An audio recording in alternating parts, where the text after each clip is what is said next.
Hey everyone, it's Hannah and Cailin, back again with Double Talk. It's a great time in the world right now for an escape, and millions of players around the world are using Nintendo's Animal Crossing New Horizons, conveniently released at the start of quarantine, as theirs. But not everyone uses their Animal Crossing experience for just fun and games. And one very talented fan of the series has teamed up with Gillette to create in-game designs that allow players to replicate the look of their skin in real life in the game. Today we're speaking to Nicole, who runs the Instagram account ACNH Fashion, about how her partnership with Gillette is helping to make the gaming experience more inclusive for people of all skin types.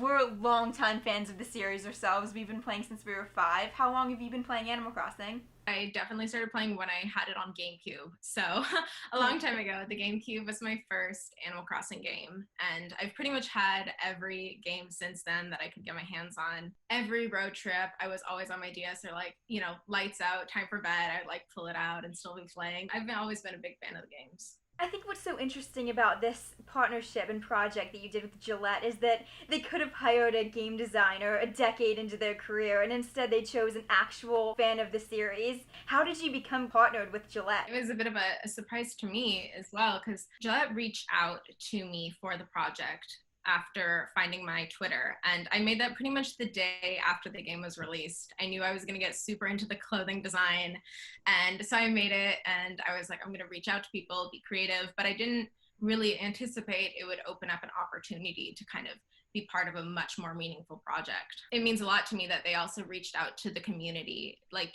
you said, they could have worked with someone who really, maybe has stronger pixel art skills or has more of a knowledge of kind of clothing design in that sense, but it's great that they wanted to get a really authentic experience with someone who's also a really big fan of the game. And some of your designs are just so detailed. How long did it take from start to finish? We actually had a short turnaround on the project, but it was a very small and super inspired team. We were lucky that we all had the same vision and all resonated with the message. So, it was a lot of very kind of quick turnarounds, but we were super excited to get it out. So I'd say the project really was about a month.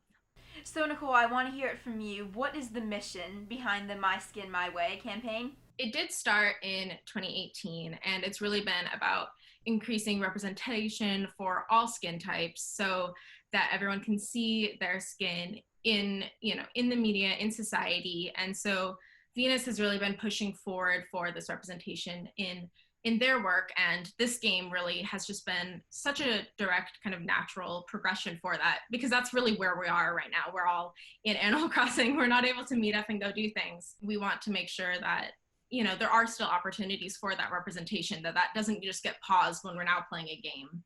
What are your personal thoughts on inclusivity in gaming, and what steps do you think major game companies like Nintendo could make in the future to make sure everybody feels represented in the games that they play? A lot of games, that have more of a story or maybe more of a down-to-earth kind of simple theme, you wouldn't always get to create your image.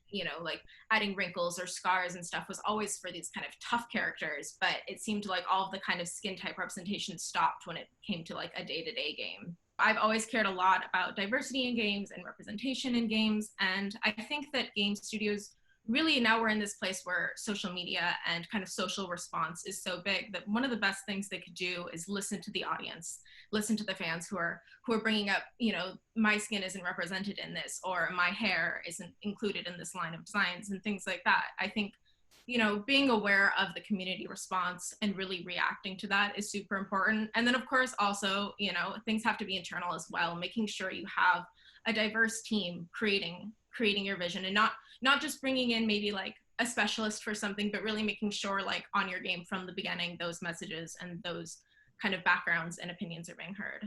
What would you like to see in future Animal Crossing updates? I do think that including more hairstyles and more natural hairstyles is super important. That's been something that has been gaining momentum, and hopefully, the creators will kind of hear that and receive that. There's a lot of characters I missed from the old games that I'd like to see, but I don't mind waiting and kind of going along with it.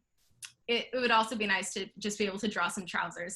I want to make some matching suit sets. Do you have any advice that you would want to give to somebody who wants to follow the path that you're leading as an illustrator? It's hard because I feel like I'm still looking for that advice, and I'm definitely still starting out a lot. Have been some great people who I've reached out to who have done costume, kind of digital costume design, but for the most part, it's still pretty new, pretty unheard of. And especially when I was trying to study it, there wasn't really any sort of curriculum or program or anything for it. So I would say one of the big things is, if you know what you want to do and you don't see it out there, don't be afraid to kind of carve that space out yourself.